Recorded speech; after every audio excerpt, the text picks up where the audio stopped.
تخيلوا معايا زمان خالص، الناس اللي عاشت على أرض النيل كانوا لسه بيتعلموا يبنوا بيوت تقيهم من الشمس والبرد والحيوانات.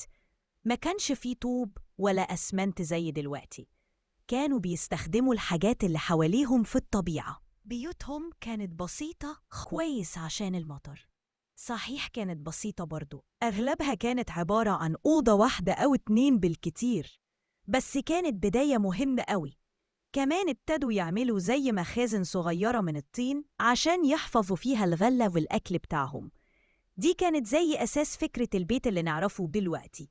لما البيوت الطينية كترت جنب بعضها، ابتدت تتكون تجمعات صغيرة زي القرى كده، وكل قرية كان ليها شكلها وطريقتها في البناء اللي تناسب المكان والظروف بتاعتهم.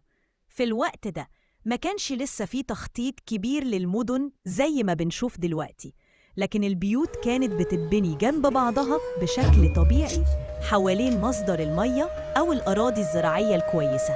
ابتدوا كمان يعملوا أسوار بسيطة حوالين القرى بتاعتهم عشان يحموا نفسهم من أي خطر ممكن يجي من بره. الأسوار دي كانت غالباً من الطين أو من فروع الشجر المتشابكة. صحيح ما كانش فيه قصور فخمة ولا معابد ضخمة لسه، لكن البيوت الطينية البسيطة دي والقرى الصغيرة كانت هي النواة الأولى للحضارة المصرية العظيمة اللي نعرفها بعد كده. دي كانت البداية، ومن الحاجات البسيطة دي طلعت أعظم الأفكار والإنشاءات